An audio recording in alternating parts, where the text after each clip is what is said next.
Hi everyone, my name is Andrew, and today I will be discussing a case study on ethical dilemmas in the workplace titled Former Google Employee Arrested for Stealing AI Trade Secrets. Before we start, let us briefly explore what workplace ethics are. They are moral principles that guide acceptable behavior in a professional setting and form a core part of an organization's culture. They emphasize integrity, mutual respect, and the responsibility to report unethical conduct, applying to everyone from top management to entry level staff. Upholding workplace ethics promotes employee satisfaction, as ethical organizations create positive and inclusive environments where people feel valued.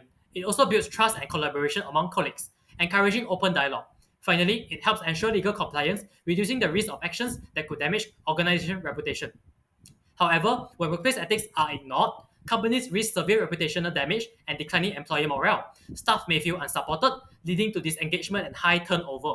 Additionally, organizations could face serious legal consequences for unethical behavior. Now, let me walk you through this case study. Ding Weiding is a 38-year-old Chinese national who was hired by Google in 2019 to help develop software for their supercomputing data centers supporting large-scale AI models. He was given privileged access to confidential technology. However, Google did not know that Ding secretly affiliated himself with Beijing Rongshu Linzhi Technology, accepting a chief technology officer position and 30% of company shares. Here is how his master plan unfolded in 5 simple steps. Step 1. Between May 2022 and May 2023, Ding transferred over 1,000 confidential files from Google's internal network to his personal account. Step 2. On May 2023, he founded his own company, the Shanghai Zishuan Technology, focused on AI and supercomputing. Step 3. With the confidential information in hand, he flew to China. Step 4. He attended investor conferences in China and circulated a presentation pitching plans to replicate and upgrade Google's computational platform to boost China AI capabilities. Step 5. He planned his resignation, preparing to leave Google for good. Well, did his plan succeed? Obviously, no. Days before his resignation, Google finally detected the unauthorized activity by Ding, suspended his access, and discovered his involvement at the investor conferences in China. Surveillance footage even showed he had another employee use his badge to fake his attendance in the office while he was actually in China. Now, Ding faces 7 counts of theft of trade secrets and economic espionage. If convicted, he could face up to 10 years in prison, $250,000 per theft count, and $5 million per espionage count. Now, let us dive into the ethical issues identified in this case study. The first issue is the theft and misuse of proprietary and confidential information. Ding stole over 1,000 confidential documents from Google and used this information to benefit 2 Chinese companies he was affiliated with. According to the Software Engineering Code of Ethics, he violated Principle 2.03 by misusing Google's proprietary information for personal gain without authorization, and Principle 2.05 by transferring confidential files for the benefit of others. The second issue is the failure to disclose and manage conflicts of interest.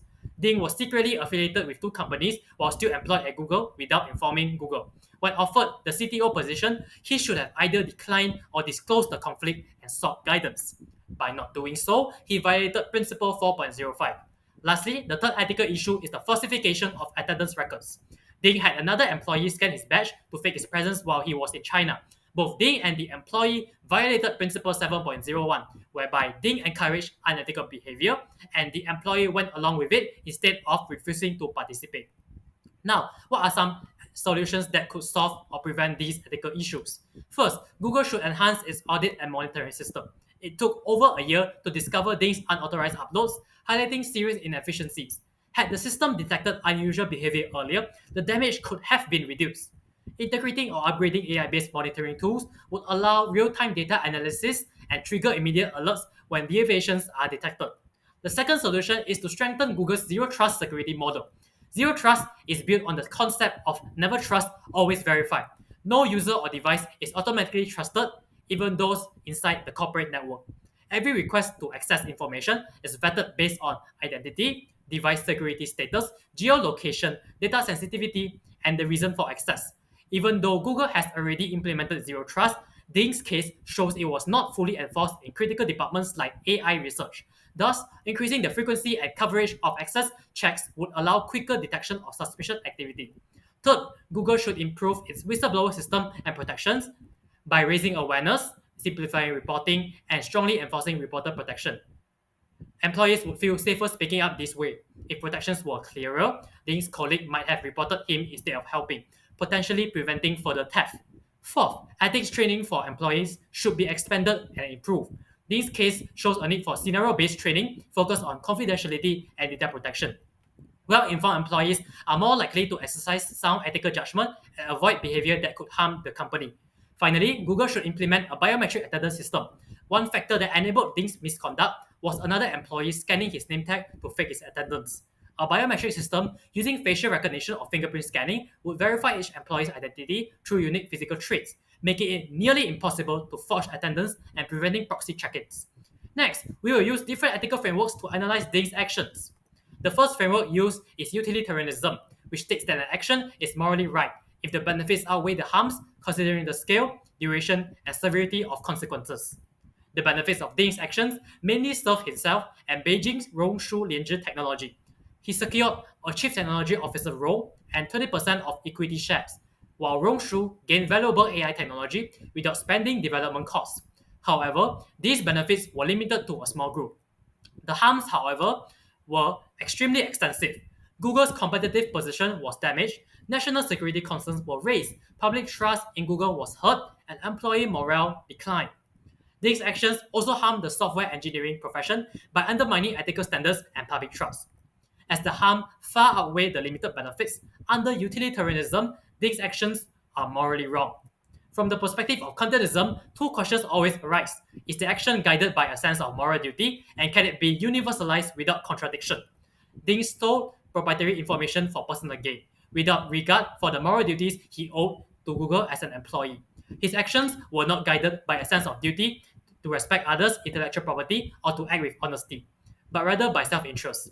As for the second question, if Ding's actions were universalized, meaning if everyone stole trade secrets whenever it served their interests, the entire system of trust, intellectual property, and professional collaboration would collapse. Therefore, under Kantianism, these actions are unethical, as they violate moral duty and cannot be universalized without contradiction. Social contract theory holds that morality is based on the mutual agreements individuals make to form a functional society, where trust and cooperation are fundamental. From this perspective, Lin Wei Ding's actions violated the mutual agreements and confidentiality clauses he signed, which obligated him to act in the best interests of Google. By transferring proprietary information to rival companies, he breached these legal and professional obligations. These actions also affected the software development community by eroding trust and damaging the integrity of professional conduct. Software developers are expected to comply with the law, respect intellectual property, and act ethically, as the public entrusts them with their data to create secure products. Therefore, these actions were unethical within the framework of social contract theory. Last but not least, ethical egoism is also applied to judge Ding's actions. According to ethical egoism, an individual should act in their own self-interest, and these actions could be seen as justified within this framework, as he aimed to advance his career, gain financial rewards, and strengthen his position with the Chinese companies. If his theft of sensitive data from Google had been successful and he faced no consequences, ethical egoism would view these actions as morally right, as they serve his self-interest by improving his career and professional standing. Reflecting on the case of Lin Wei Ding, I believe that his actions represent a serious breach of ethical and professional conduct. As a software engineer, he held a position of trust with access to sensitive and highly valuable information. Stealing trade secrets for personal gain not only violates legal obligations but undermines the integrity of the entire profession. I believe the situation could have been handled better both by Ding and by Google. For Ding, the ethical path would have been to seek opportunities through honest work rather than deceit. His desire for personal advancement does not justify compromising the security and trust placed in him. From Google's perspective, there could have been stronger internal controls and early detection system to monitor unusual data access across activities, potentially preventing the breach earlier. Personally, the case reminded me of the immense responsibility of software engineers. It's not just about writing functional code, but about making ethical decisions that affect real people and organizations. I feel that transparency, accountability, and strong ethical awareness should be built into the culture of every tech company. As a future professional, I am now more aware of the importance of consistently choosing ethical actions. In conclusion, the Lin Wei Ding case emphasizes the serious ethical and security challenges faced by tech companies in protecting confidential information. It highlights the urgent need for stronger internal controls, ethical practices, and proactive measures to prevent data breaches. Software engineers, as key drivers of the digital world, must uphold ethical standards, professionalism, and a strong sense of responsibility to society. By doing so, they can create trustworthy, secure, and fair technologies that benefit users and uphold the integrity of the tech industry. That is all from me. Thank you for listening.